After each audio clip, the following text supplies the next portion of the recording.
আমাদের সবাইকে বিভিন্ন রকম দুনিয়াবি ব্যস্ততা থেকে আড়াল করে নানান রকম অসুখ, বিসুখ, রোগ, শোক, বিপদ আপদ, বালা মুসিবত থেকে হেফাজত করে সপ্তাহের সর্বশ্রেষ্ঠ দিনে সপ্তাহের সর্বশ্রেষ্ঠ ইবাদত জুমার নামাজ আদায় করার লক্ষ্যে তার ঘর মসজিদে আসার তৌফিক দিয়েছেন।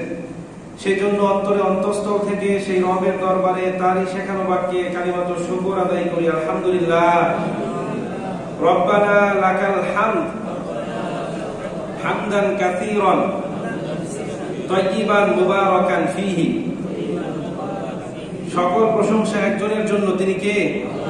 সম্মানিত উপস্থিতি, গত জুমায় আমরা আলোচনা করেছিলাম মুসলিম বিশ্বে পশ্চিমা সংস্কৃতির প্রভাব, উৎপত্তি এবং এটা মোকাবেলায় আমাদের করণীয়।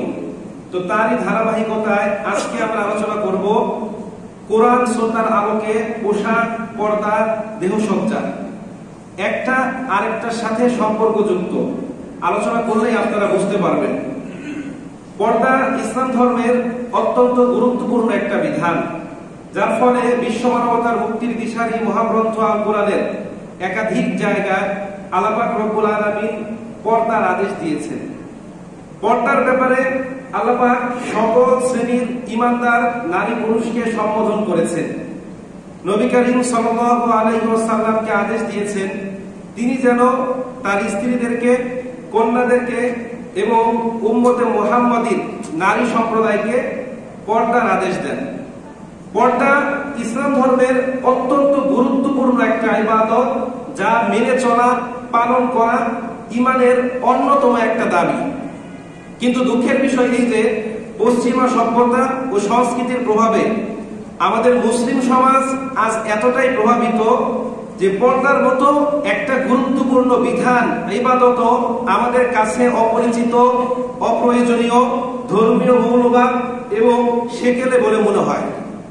পর্দার মতো ইসলামের একটা গুরুত্বপূর্ণ বিধানও আজ মুসলিম নামধারী কিছু সেকুলারদের দ্বারা বিদ্রোহের শিকার, অপমানের শিকার। এই পর্দা যে শুধুমাত্র আমাদের পরকালীন জীবনের মুক্তির উপায়, বিষয়টা এমন নয়, বরং পার্থিব জীবনের শান্তি, স্বস্তি, নিরাপত্তা ও পবিত্রতার অন্যতম রক্ষা কবচ। কিন্তু ইসলাম সম্পর্কে আমাদের অজ্ঞতা ও অমুসলিমদের প্ররোচনায় প্রভাবিত হয়ে আমরা নিজেদের আদর্শকে ভুলে গিয়ে ধর্ম বিশ্বাসকে ত্যাগ করে ধর্মের ধ্বংসের দ্বার প্রান্তে পৌঁছে যাচ্ছি। কারণ আমাদের পরিবার, সমাজ, রাষ্ট্রকে পশ্চিমা সভ্যতা সংস্কৃতি খামচে ধরেছে। এই পশ্চিমা সভ্যতা সংস্কৃতি নামক মরণ ব্যাধি থেকে আমাদের পরিবার, সমাজ এবং রাষ্ট্রকে রক্ষা করতে চাইলে পরিপূর্ণভাবে ইসলামের মধ্যে প্রবেশ করতে হবে। পর্দার বিধান ইসলামী শরীয়তের পক্ষ থেকে বিশেষ করে সমাজ ব্যবস্থার উপর এবং আরো বিশেষভাবে উম্মতে মুহাম্মাদীর নারী সম্প্রদায়ের জন্য একটা বড় ইহসান, বড় নিয়ামত। অনেকে মনে করে পর্দা মনে হয় শুধুমাত্র নারীদের উপর ফরজ। আসলে বিষয়টা এমন নয়, পুরুষের জন্য পর্দা করা ওয়াজিব। তবে আল্লাহ পাক যাকে যেভাবে পর্দা করতে বলেছেন তার জন্য সেভাবে পর্দার বিধান মেনটেন করাই অপরিহার্য। নারী ও পুরুষ উভয়ই নিজেদেরকে পবিত্র রাখার অত্যন্ত সহজ ও কার্যকর একটা উপায় হচ্ছে পর্দার বিধান মেনটেন করা। সূরা আল-আহজাবের 53 নম্বর আয়াত আল্লাহ পাক রব্বুল আলামিন বলেন, যালিকুম আতহারু লিকুলুবিকুম ওয়া কুলুবিহিন্না। তোমাদেরকে পর্দার বিধান দেওয়া হয়েছে তোমাদের এবং তাদের অন্তরকে পবিত্র রাখার জন্য। এখানে তোমরা বলতে পুরুষরা আর তারা বলতে নারী সম্প্রদায়কে বোঝানো হয়েছে। সূরাতুন নিসার 1 নম্বর আয়াত আল্লাহ পাক রব্বুল আলামিন বলেন, ইয়া আইয়ুহান নাসু তাকু রাব্বাকুমুল্লাযী খালাকাকুম মিন নাফসিন ওয়াহিদা ওয়া খালাকা মিনহা যাওজাহা ওয়া বাথা মিনহুমা রিজালান কাসীরা ওয়া নিসাআ। আল্লাহ পাক রব্বুল আলামিন বলেন, হে মানব সকল, তোমরা তোমাদের রবকে ভয় করো, যিনি তোমাদেরকে সৃষ্টি করেছেন একই প্রাণ থেকে, অতঃপর সেখান থেকে তার সহধর্মিণীকে, ওয়া বাথা মিনহুমা রিজালান কাসীরা ওয়া নিসাআ, তাদের উভয়ের থেকে অসংখ্য অগণিত নারী পুরুষকে আল্লাহ পাক এই পৃথিবীতে ছড়িয়ে দিয়েছেন। তো এই আয়াতের সামারি হচ্ছে আল্লাহ পাক নারী এবং পুরুষকে সৃষ্টি করলেন। সৃষ্টি জগতের সূচনা লগ্ন থেকেই আল্লাহ পাক এই দুইটা শ্রেণীকে পৃথক পৃথক ভাবে সৃষ্টি করেছেন। আমাদেরকে আলাদা দুইটা জাতি হিসাবে সৃষ্টি করেছেন। আমাদের শারীরিক অবয়ব, অঙ্গ প্রত্যঙ্গ আমাদের অনুভূতিকেও আল্লাহ পাক রব্বুল আলামিন পৃথক পৃথক ভাবে তৈরি করেছেন। আবার সামাজিক যোগাযোগ, চলাফেরা, উঠা বসার ক্ষেত্রেও আমরা এই দুইটা শ্রেণীকে পৃথক করে ফেলেছি। যেমন অনেক সময় বাসে উঠলে আমরা দেখি নারীদের জন্য 9টা সিট সংরক্ষিত, আমাদের জাতীয় সংসদে মহিলাদের জন্য 50টা সিট সংরক্ষিত, আবার অফিস, আদালত, কোর্ট কাছারি, শিক্ষা প্রতিষ্ঠান সব জায়গায় টয়লেট সহ বিভিন্ন জিনিস নারী পুরুষদের জন্য পৃথক পৃথক করা হয়েছে, ঠিক কিনা? আমরা এই দুইটা শ্রেণীকে পৃথক করে ফেলেছি। তো আল্লাহ পাক এই দুইটা শ্রেণীকে আলাদা দুইটা বৈশিষ্ট্য দিয়ে সৃষ্টি করেছেন, যে একজনের বৈশিষ্ট্য আরেকজন ধারণ করতে পারে না। একজন নারী চাইলে কখনো কোনো একটা মসজিদের খতিব হতে পারবে না, পারবে? পৃথিবীর কোথাও এমন নজির আছে যে কোনো একজন মহিলা একটা মসজিদের ইমাম খতিব? একজন পুরুষ চাইলে কখনো সন্তান প্রসব করতে পারবে না, আছে এরকম? আল্লাহ পাক কোনো পুরুষকে সন্তান প্রসবের ক্ষমতা দিয়েছেন? দেন নাই। কারণ সৃষ্টি জগতের সূচনা লগ্ন থেকে আল্লাহ পাক দুইজনকে পৃথক দুইটা বৈশিষ্ট্য দিয়ে সৃষ্টি করেছেন। সূরাতুল আহজাবের 36 নম্বর আয়াত আল্লাহ পাক রব্বুল আলামিন বলেন, ওয়ামা কানা লিমুমিনিন ওয়ালা মুমিনাতিন ইযা কাদাল্লাহু ওয়া রাসূলুহু আমরান আইয়াকুনা লাহুমুল খিয়ারাতু মিন আমরিহিম ওয়া মান ইয়াসিল্লাহা ওয়া রাসূলাহু ফাকাদ যাল্লা যালালাম মুবিনা। আল্লাহ পাক রব্বুল আলামিন এবং তার প্রিয় হাবিব যখন কোন ঈমানদার নারী পুরুষের জন্য কোনো কিছু নির্ধারণ করেন, তখন তাদের জন্য ওই সিদ্ধান্তকে পরিবর্তন, পরিবর্ধন, পরিমার্জন, সংস্করণ, সংকোচন, বিয়োজন, পরিবর্ধন এবং সম্পাদনা করার কোনো এখতিয়ার, কোনো ক্ষমতা থাকে না। এর মানে কি? আল্লাহ এবং তার রাসূল যা বলেছেন সেটাই ফাইনাল। বিষয়টা এমন নয় ওই রকম হলে ভালো হতো, নারীদেরকে আর একটু বেশি দিলে ভালো হতো, পুরুষদের ক্ষমতা একটু কম দিলে ভালো হতো, এই যে একটা সংস্কার ভাব, এটা থাকবে না। আল্লাহ এবং তার রাসূল যা বলেছেন সেটাই চূড়ান্ত, সেটাই ফাইনাল। এখন যারা আল্লাহর সিদ্ধান্ত এবং রাসূলের আদেশকে লঙ্ঘন করে তাদের সম্পর্কে আল্লাহ পাক কি বলছেন? আল্লাহ পাক বলেন, ওয়া মান ইয়াসিল্লাহা ওয়া রাসূলাহু ফাকাদ যাল্লা যালালাম মুবিনা। যে ব্যক্তি আল্লাহ এবং তার রাসূলের অবাধ্য হয়, ওই ব্যক্তি স্পষ্ট গোমরাহির মধ্যে নিমজ্জিত। এখন এই আয়াতের সহজ ব্যাখ্যাটা আমি আমার পক্ষ থেকে দিই। আপনি একটা অফিসে জব করেন, অফিসের 10 থেকে 12টা নিয়ম কারণ আছে। এই 10-12টা নিয়ম কারণের মধ্যে অধিকাংশই আপনি মানেন না। আপনি সেই অফিসে চাকরি করতে পারবেন? সে অফিস আপনাকে রাখবে? এখন আল্লাহ পাক রব্বুল আলামিন ঈমানদার নারী পুরুষের জন্য কিছু বিধান নির্ধারণ করে দিয়েছেন। এর ভিতরে বেশিরভাগ বিধান যদি আপনি না মানেন, আপনি কি মুসলিম থাকবেন? এখন বলেন তো, ইসলামের 100টা বিধানের মধ্যে আমরা কয়টা বিধান মানি আর কয়টা মানি না? এখন কি আমরা পূর্ণাঙ্গ মুসলিম হতে পেরেছি? মানে আমাদের উত্তরে, আমাদের কথার মধ্যে আমরা ধরা খেয়ে যাই, ঠিক কিনা? সম্মানিত উপস্থিতি, তো বলছিলাম আল্লাহ পাক রব্বুল আলামিন রাসূল কারীম সাল্লাল্লাহু আলাইহি সাল্লামের স্ত্রীদেরকে, কন্যাদেরকে এবং তখন থেকে শুরু করে এখন পর্যন্ত পৃথিবীতে যত নারী জাতি আছে তাদের জন্য একটা বিধান দিয়েছেন। কি সেটা? পর্দার বিধান মেনে চলা, পর্দা মেনটেন করা। সূরাতুল আহজাবের 33 নম্বর আয়াত আল্লাহ পাক রব্বুল আলামিন বলেন, ওয়াকরনা ফি বুয়ুতিকুন্না ওয়ালা তাবাররুজনা তাবাররুজাল জাহিলিয়াতিল উলা ওয়া আকিমনাস সালাত ওয়া আতিনাজ যাকাত ওয়া আতিনাল্লাহা ওয়া রাসূলা। আল্লাহ পাক রব্বুল আলামিন বলছেন, হে নারী সম্প্রদায়, তোমরা তোমাদের ঘরের মধ্যে অবস্থান করো, জাহিলি যুগের নারীদের মতো তোমরা ঘর থেকে বাহিরে বের হইও না, উচ্ছৃঙ্খল ভাবে খোলামেলা ভাবে চলাফেরা করো না। ওয়া আকিমনাস সালাত, তোমরা ঘরের মধ্যে নামাজ প্রতিষ্ঠা করো। ওয়া আতিনাজ যাকাত, যাকাত আদায় করো। ওয়া আতিনাল্লাহা ওয়া রাসূলা, আল্লাহ এবং তার রাসূলের আনুগত্য করো। ইন্নামা ইউরিদুল্লাহু লিইউযহিবা আনকুমুর রিজসা আহলাল বাইত, নিশ্চয় আল্লাহ পাক রব্বুল আলামিন তোমাদের থেকে সকল প্রকার অপবিত্রতাকে দূর করে তোমাদেরকে পবিত্র করতে চায়। তো এই আয়াত স্পষ্ট ভাষায় বলে দিয়েছে নারীর প্রকৃত অবস্থান কোথায়? তার ঘরে। এর মানে এই নয় যে তারা একেবারেই ঘর থেকে বের হতে পারবে না। অবশ্যই তারা তাদের প্রয়োজনীয় নেসেসারি কার্য সম্পাদন করার জন্য ঘর থেকে বের হবে, সেটা পরিপূর্ণভাবে পর্দার বিধান মেনটেন করে। জাহিলি যুগের নারীরা যেভাবে রাস্তাঘাটে বের হতো সেভাবে তারা রাস্তাঘাটে বের হতে পারবে না। এখন আসেন, জাহিলি যুগের নারীরা কিভাবে রাস্তায় বের হতো? এই যে আয়াত, এই আয়াতের ব্যাখ্যায় তাফসীর ইবনে কাসিরের মধ্যে ইমাম মুজাহিদ রাহমাতুল্লাহি আলাইহি বলছেন, জাহিলি যুগের নারীরা ঘাড় থেকে হাঁটু পর্যন্ত একটা পোশাক পরতো যার দুই দিক দিয়ে ফাড়া ছিল, কোনো প্রকার সেলাই ছিল না। এবং পুরুষরা রাস্তায় যেভাবে ঘোরাফেরা করত তারাও পুরুষদের মতো ওইভাবে রাস্তায় ঘোরাফেরা করত। তো আল্লাহ পাক বলছে না, নারীরা এইভাবে রাস্তায় চলাফেরা করতে পারবে না, তাদেরকে শালীন মার্জিত সুন্দর পোশাক পরিধান করতে হবে।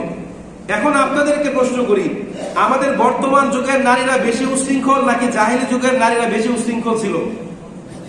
হ্যাঁ, বর্তমান যুগের নারীরা জাহিলি যুগের নারীদেরকে অতিক্রম করে ফেলেছে। তো যাই হোক, বলছিলাম আল্লাহ পাক রব্বুল আলামিন বলছেন নারীরা যেন শালীন মার্জিত পোশাক পরিধান করে রাস্তায় বের হয়।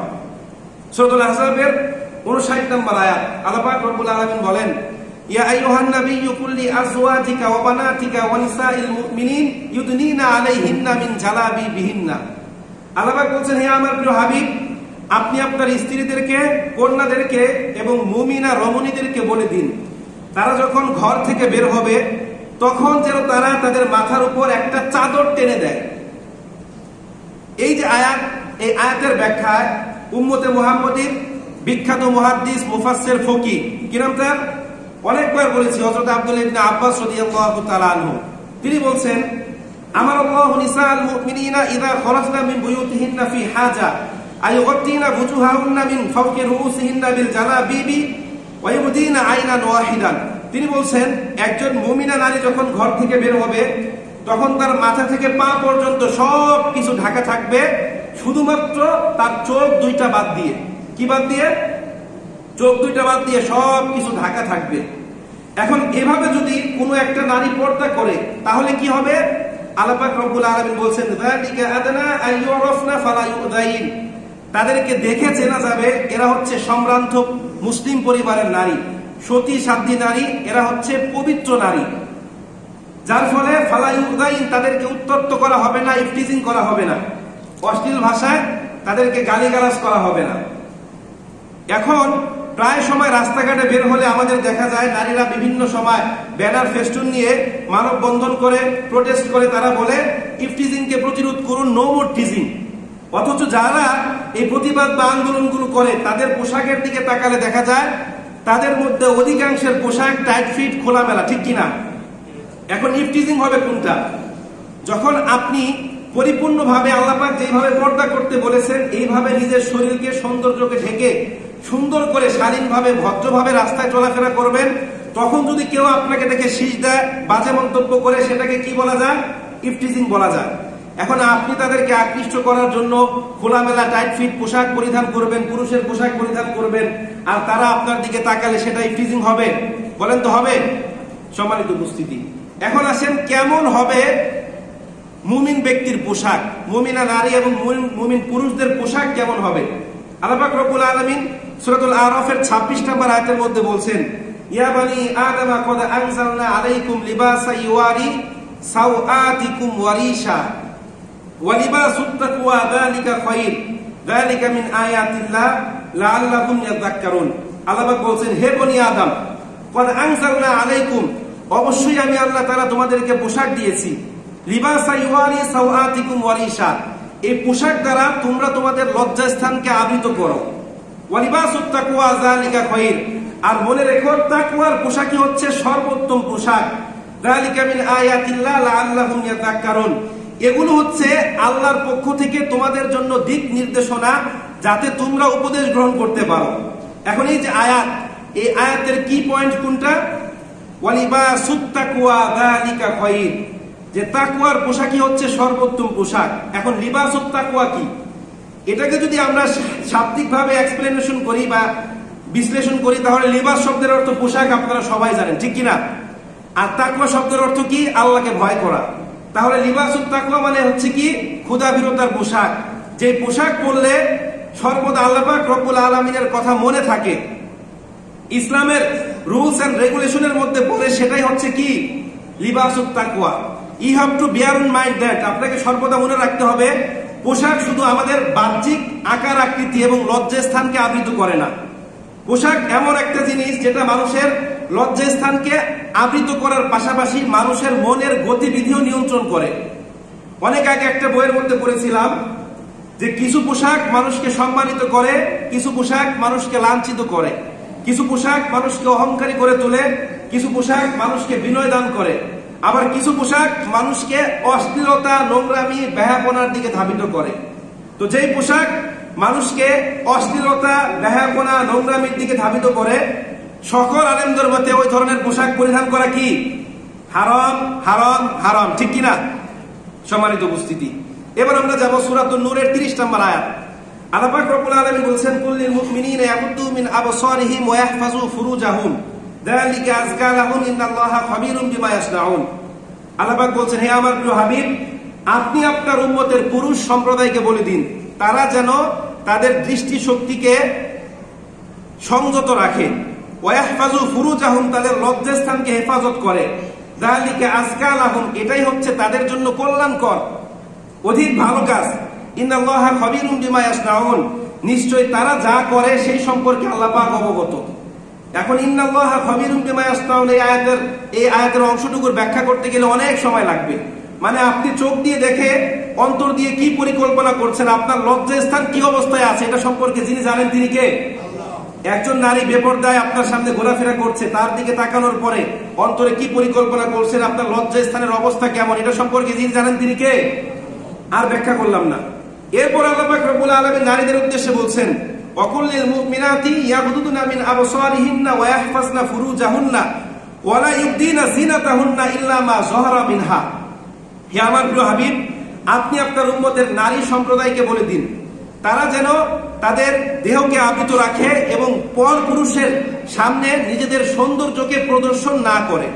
তো এই আয়াত এবং এই সম্পর্কিত হাদিস দ্বারা উলামায়ে কেরাম একমত যে পর পুরুষের সামনে নারীকে কি করতে হবে? পরিপূর্ণ পর্দা করতে হবে।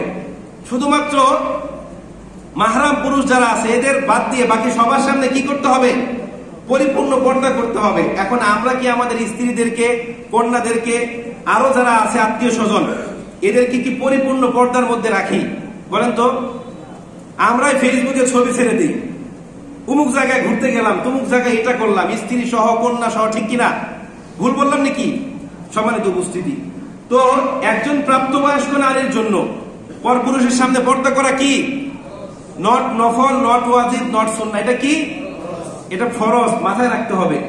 কিন্তু কোরআন সুন্নাহের এই সকল সুস্পষ্ট নিদর্শন সম্পর্কে আমাদের অজ্ঞতা এত কঠিন পর্যায়ে পৌঁছে গিয়েছে, অনেকে মনে করেন পর্দা হচ্ছে নিজের কাছে, নিজের মনের পর্দাই সবচাইতে বড় পর্দা। এই ব্যাপারে আলেম উলামাদের মতামতকে তারা ধর্মীয় মৌলবাদ, ধর্মান্ধতা এবং বাড়াবাড়ি বলে মনে করে। আবার কেউ কেউ আছে 5 ওয়াক্ত নামাজ পড়ে ফেসবুকের মধ্যে ভিডিও ছাড়ে, এরা মনে করে পর্দা করা ভালো, পর্দা না করাও খুব বড় একটা গুনাহের কাজ নয়। এরকম আছে না নাই? সম্মানিত উপস্থিতি, আজ পশ্চিমা সভ্যতা সংস্কৃতির অনুসরণ আমাদের ধ্বংসের দ্বার প্রান্তে পৌঁছে দিচ্ছে। বেহায়াপনা, অশ্লীলতা ও নোংরামির কারণে পশ্চিমারা অনেক আগে তাদের ব্যক্তিগত ও পারিবারিক জীবনের প্রশান্তি হারিয়েছে। আজ অশ্লীলতা, বেহায়াপনা ও নোংরামির কারণে পশ্চিমাদের পরিবার কাঠামো ভেঙে গিয়েছে। লক্ষ লক্ষ নারী পুরুষ বিবাহ বহির্ভূত পশুর মতো মেলামেশা করছে, হাজার হাজার জারজ সন্তানের জন্ম হচ্ছে। আমি কি ভুল বললাম? আজকে বা অনেকদিন আগে একটা বই পড়েছিলাম, সেখানে পশ্চিমা কোন একটা রাষ্ট্রে, ফ্রান্সে সম্ভবত, এমন একটা আইন করতে চেয়েছিল যে বাচ্চা বড় হবে তার মায়ের পরিচয়ে। আপনারা শুনেছেন এরকম? কেউ শুনেছেন এরকম আইনের কথা? কিন্তু বাংলাদেশে অনেক সময় ছিল। দেখেন কত বড় কথা, যে বাচ্চার বাবাকে জানার দরকার নাই, বাচ্চা পরিচয় হবে কার পরিচয়ে? তার মায়ের পরিচয়ে। কত বড় একটা বাজে কথা। এই ক্যান্সারে যে শুধুমাত্র পশ্চিমারা আক্রান্ত, বিষয়টা এমন নয়। এই তথাকথিত সভ্যতা আমার বাংলাদেশেও ছেয়ে গিয়েছে।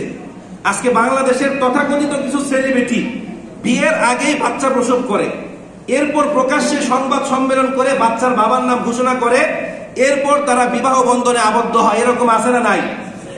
নাম বললে আপনারা সবাই চিনবেন, পত্রিকায় অনেকবার ভাইরাল হয়েছে। এদেরকে আইনের আওতায় এনে প্রকাশ্যে বাইতুল মুকাররম মসজিদের সামনে এদের উপর ব্যভিচারের শাস্তি প্রয়োগ করতে হবে। নয়তো এদের দেশের দেখা দেখি আমার দেশের তরুণ প্রজন্ম কোন দিকে ধাবিত হবে? অশ্লীলতা, বেহায়াপনা, নোংরামির দিকে। আজকে নারী স্বাধীনতার নামে নারীদেরকে এই অশ্লীলতার দিকে ডাকা হচ্ছে। সম্মানিত উপস্থিতি, আজকে রাস্তাঘাটে চলাফেরা করার সময় প্রতিনিয়ত একটা দৃশ্য আমাদের চোখে পড়ে, যে পুরুষরা অত্যন্ত সুন্দর শালীন মার্জিত পোশাক পরিধান করে রাস্তায় বের হচ্ছে, আর নারীরা প্যান্ট, হাতাকাটা টি শার্ট, টাইট ফিট খোলামেলা জামা পরিধান করে রাস্তায় বের হচ্ছে। এরকম আছে না নাই? এখন আপনাদের কাছে প্রশ্ন, শালীন মার্জিত পোশাক যদি স্বাধীনতার পরিপন্থী হয়, আর নগ্নতা টাইট ফিট পোশাক যদি স্বাধীনতার পন্থী হয়, তাহলে আমরা স্বাধীন মার্জিত পোশাক পরিধান করার কারণে সবাই পরাধীন, ঠিক কিনা? হ্যাঁ, আমরা সবাই পরাধীন। আর যারা খোলামেলা পোশাক পরিধান করে এরা স্বাধীন। ইউরোপ, আমেরিকার বিভিন্ন দেশে আপনারা দেখবেন কোন পুরুষ আপনার কি বলে 3/4 সেন্টু গেঞ্জি এগুলো পরে কি অফিসে যায়? তারা অফিসে কি পরে? স্যুট, বুট, কোট, টাই এগুলো পরে, ঠিক কিনা? কিন্তু নারীদেরকে দেখবেন তারা কিন্তু খোলামেলা পোশাক পরিধান করে অফিসে যাচ্ছে কি যাচ্ছে না? এখন প্রশ্ন হচ্ছে, শালীন মার্জিত পোশাক যদি স্বাধীনতার পরিপন্থী হয় তাহলে পুরুষটা পরাধীন আর নারীরা কি স্বাধীন, ঠিক কিনা? হ্যাঁ, সম্মানিত উপস্থিতি, একজন মহিলা তার দেহকে খোলামেলা রাখলে তার কি লাভ হয় বলেন তো? আর্থিক, সামাজিক, ব্যক্তিগত। একমাত্র বেহায়া পুরুষদের কুদৃষ্টির পরিতৃপ্তি ছাড়া আর কোনো লাভ আছে বলে আমার মনে হচ্ছে না। আজকে দেখেন, কোরআন বলছে নিজের স্বামী ছাড়া কারো সামনে নিজের সৌন্দর্য কি করা যাবে না? প্রদর্শন করা যাবে না। আজকে আপনারা আমাদের অনেকের মা বোন, অনেকের স্ত্রী কোনো একটা অনুষ্ঠান বা সেমিনারে যাওয়ার আগে নিজেদেরকে অত্যন্ত সুন্দর করে পরিপাটি করে সাজায়, সেটা কার সামনে প্রদর্শন করবে বলেন তো? প্রায় সময় কোনো একটা অনুষ্ঠানে যাওয়ার আগে আমাদের লেট হয় কাদের জন্য? মহিলাদের জন্য, ঠিক কিনা? মানে তাদের সাজুগুজু করতে অনেক সময় ব্যয় হয়ে যায়। সম্মানিত উপস্থিতি, একজন নারীর জন্য তার চুল, নাক, কান, গলা, বাজু অর্থাৎ দেহের গুরুত্বপূর্ণ অঙ্গ প্রত্যঙ্গ ঢেকে রাখা কি ফরজ। মদ্যপান, জেনা, ব্যভিচার যেমন কবিরা গুনাহ, একজন নারীর জন্য তার সৌন্দর্য পরপুরুষের সামনে প্রদর্শন করাও কি বড় ধরনের গুনাহ। আজকে এটা শুধুমাত্র যে নারীদের জন্য পর্দা করা ফরজ বিষয়টা এমন নয়, তার পিতা, ভাই এবং স্বামী এই দায়িত্ব তার। পিতা তার কন্যাকে পর্দার মধ্যে রাখবে, ভাই তার বোনকে পর্দার মধ্যে রাখবে, স্বামী তার স্ত্রীকে কিসের মধ্যে রাখবে? পর্দার মধ্যে রাখবে। আজকে আমাদের সমাজে এমন অনেক লম্বা দাড়িওয়ালা, লম্বা জামাওয়ালা, পাক্কা মুসল্লি আছে যারা মসজিদের সামনের কাতারে নামাজ পড়ে, কিন্তু খোঁজ নিলে দেখা যায় তার স্ত্রী, কন্যা, তার পুত্রবধূ, আশেপাশে যে আত্মীয় স্বজন আছে এরা সবাই বেপরদায় চলে। এরকম আছে না নাই? অভাব নাই। এরা হচ্ছে দায়ুস ব্যক্তি। এদের নামাজ, রোজা, হজ, যাকাত কোনো কাজে আসবে না। এদের চূড়ান্ত গন্তব্যস্থল হচ্ছে জাহান্নাম। দলিল চালাই দেন নাকি? কিতাবের নাম মুস্তাদ আল আহমদ, হাদিস নাম্বার 6180। কিতাবের নাম সূরা নাসাই, হাদিস নাম্বার 2562। হাদিসের বর্ণনাকারী হযরত আব্দুল্লাহ ইবনে ওমর রাদিয়াল্লাহু তাআলা তিনি বলেন, ক্বালা রাসূলুল্লাহ সাল্লাল্লাহু আলাইহি ওয়াসাল্লাম সালাসাতু লা ইয়াদখুলুনাল জান্নাতা ওয়া লা ইয়ানজুরুল্লাহু ইলাইহিম ইয়াওমাল কিয়ামাতি আল আকুল ওয়ালিদাইহি ওয়াল মারআতুল মুতারাজ্জিলাতুল মুতাশাব্বিহাতু বিরিজাল ওয়াদ দায়ুস আও কামা ক্বালা আলাইহিস সালাতু ওয়াস সালাম। আমি সংক্ষেপে বলছি, রাসূল 3 শ্রেণীর মানুষের কথা বলেছেন। কয়টা শ্রেণী? যাদেরকে আল্লাহ পাক জান্নাতে প্রবেশ করাবেন না, তাদের দিকে দৃষ্টিপাতও করবেন না। 1 নাম্বার হচ্ছে আকুল ওয়ালিদাই, পিতামাতার অবাধ্য সন্তান। ব্যাখ্যা করলাম না, আরেকদিন এটা নিয়ে বয়ান করব। 2 নাম্বার পুরুষের পোশাক পরিধানকারী নারী। 3 নাম্বার দায়ুস, অর্থাৎ এমন ব্যক্তি যার স্ত্রী, কন্যা, পুত্রবধূ এবং তার অধীনে যে নারীরা আছে তারা বেপরদায় চলাফেরা করে। এখন আপনারা বলেন, আমার বর্তমান সমাজে পুরুষের পোশাক পরিধানকারী নারী আছে না নাই? আছে না নাই? আপনি এখান থেকে একটু বনানীর দিকে যান, দেখবেন কমসে কম 100 নারী দেখলে 50 জন দেখবেন পুরুষের পোশাক পরিধানকারী। এবং আমাদের মধ্যে অনেকের ঘরেও এরকম আছে, গেঞ্জি পরে, টি শার্ট পরে মহিলা বা মেয়ে এরকম আছে না নাই? অভাব নাই। সম্মানিত উপস্থিতি, তো বলছিলাম পুরুষদের জন্য যেমন শালীন মার্জিত সুন্দর পোশাক পরিধান করতে হবে, নারীদের জন্য শালীন মার্জিত সুন্দর পোশাক পরিধান করতে হবে। আমি আলোচনার শুরুতেই বলেছি যে নারী পুরুষ উভয়কে আল্লাহ পাক পৃথক 2টা শ্রেণী হিসাবে সৃষ্টি করেছেন। উভয়ের জন্য পোশাকও দিয়েছেন কি পৃথক পৃথক। যার জন্য আল্লাহ পাক যে পোশাক দিয়েছে তার উচিত সেই ধরনের পোশাকে কি করা? পরিধান করা।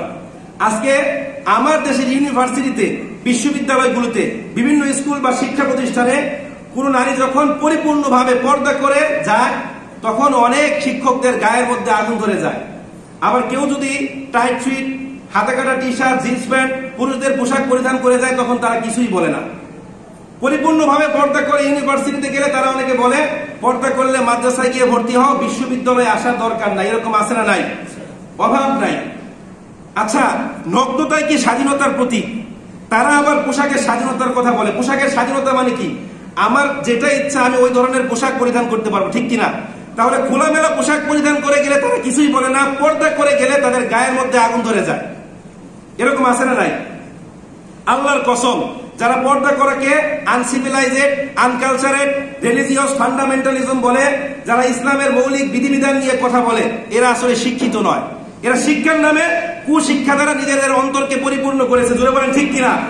91% মুসলমানের দেশে পর্দা করলে বিশ্ববিদ্যালয়ে যাওয়া যাবে না, এটা কখনো এই দেশের তৌহিদি জনতা মেনে নিবে না। জোরে বলেন ঠিক কিনা?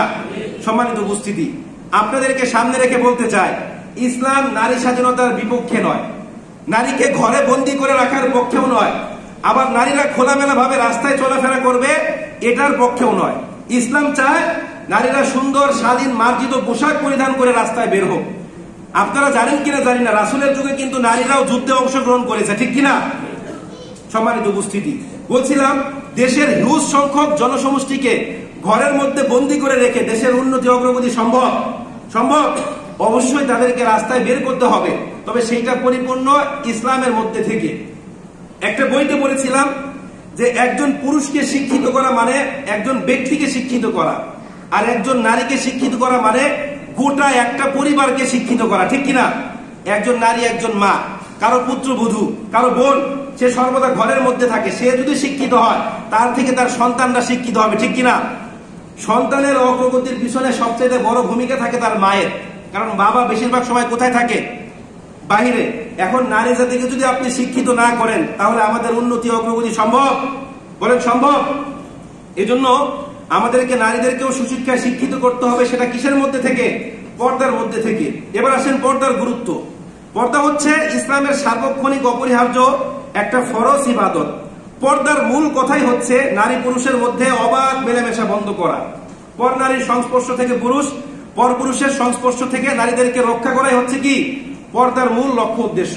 কারণ আল্লাহ পাক রব্বুল আলামিন নারী পুরুষকে বিপরীত ধর্মীয় দুইটা উপাদান দ্বারা সৃষ্টি করেছে, যার ফলে সর্বদা একজন আরেকজনকে চুম্বকের মতো কি করে? আকর্ষণ করে। এই জন্য আমাদেরকে কি করতে হবে? পর্দা করতে হবে। আল্লাহ পাক রব্বুল আলামিন যে বিধান দিয়েছেন সেই বিধানগুলো কি করতে হবে? মানতে হবে। একজন নারীকে পরিপূর্ণ পর্দা করতে হবে, আর পুরুষকে কি করতে হবে? দৃষ্টিশক্তিকে সংযত রাখতে হবে। এটাই দ্বীনের বিধান। এবার আসেন, আমাদের প্রত্যেকের ঘরে মা বোন আছে, আছে না? আল্লাহ পাক বলছেন কু আনফুসাকুম ওয়া আহলিকুম নার, সূরাতুত তাহরিমের 8 নম্বর আয়াত। তোমরা নিজেরাও জাহান্নামের আগুন থেকে বাঁচাও, পরিবার পরিজনদেরকেও বাঁচাও। আবার কিতাবের নাম সহিহ বুখারী, হাদিস নাম্বার 6656। রাসূল বলছেন আলা কুল্লুকুম রাঈন ওয়া কুল্লুকুম মাসউলুন আন রাইয়া। তোমরা প্রত্যেককে নেতা, প্রত্যেককে যার যার নেতৃত্ব সম্পর্কে জিজ্ঞাসাবাদ করা হবে। মানে আপনার অধীনে আপনার স্ত্রী, আপনার মা, আপনার বোন, এরা যদি বেপরদায় চলাফেরা করে, এদের দায়ভার কার? আপনার না তাদের? তাদেরও আছে, আপনারও আছে, ঠিক কিনা? সবশেষ একটা কথাই বলবো।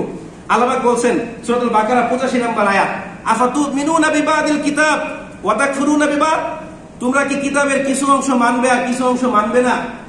এমন যেন না হয়। আমি প্রায় সময় হেসে খেলে আপনাদের সামনে একটা কথা বলি যে যেই ব্যক্তি 90% ইসলাম মানবে, কোরআন মানবে, সে 90% মুসলমান, আর যেই ব্যক্তি 50% মানবে সে 50% মুসলমান, ঠিক কিনা? যখন এই কথাটা বলি আপনারা হেসে দেন, আসলে এটা হাসার কোনো কথা না। আমরা মসজিদে এসে নামাজও পড়ি, আবার গানের মজলিসে বিভিন্ন নারীরা যেখানে বেপরদায় চলাফেরা করে সেখানে গিয়েও শরীক হই, ঠিক কিনা? আমরা ওয়াজের মঞ্চেও যাই, আবার যাত্রা পালাতেও যাই, ঠিক কিনা? আমি কি ভুল বললাম? সেই আল্লাহ পাক রব্বুল আলামিন নামাজ পড়ার কথা বলেছে, সেই আল্লাহ পাক যাত্রা পালাতে যেতেও তো নিষেধ করেছেন, ঠিক কিনা? এখন আপনি তো দুইটাই করছেন। আপনাকে অর্ধেক কেটে জান্নাতে আর অর্ধেক কেটে জাহান্নামে দেওয়া হবে, তাই তো? আল্লাহ পাক রব্বুল আলামিন আমাদের সবাইকে পরিপূর্ণভাবে পর্দা করার মতো তৌফিক দান করুন, সবাই বলে আমিন। এখন আমরা পর্দা করব কিভাবে? বোরকা পরে? আমরা পর্দা করব আমাদের চক্ষুকে সংযত রাখবো, লজ্জাস্থানকে সংরক্ষণ করব। আর আমাদের মা বোনরা পর্দা করবে কিভাবে? তাদের দেহকে আবৃত রাখবে, ঢেকে রাখবে। আশা করি আমি যা বোঝাতে চেয়েছি আপনারা সবাই বুঝতে পেরেছেন। আল্লাহ পাক রব্বুল আলামিন এই পশ্চিমা সভ্যতা নামক ক্যান্সার মরণ ব্যাধি থেকে আমাদের সবাইকে হেফাজত করুন, সবাই বলে আমিন।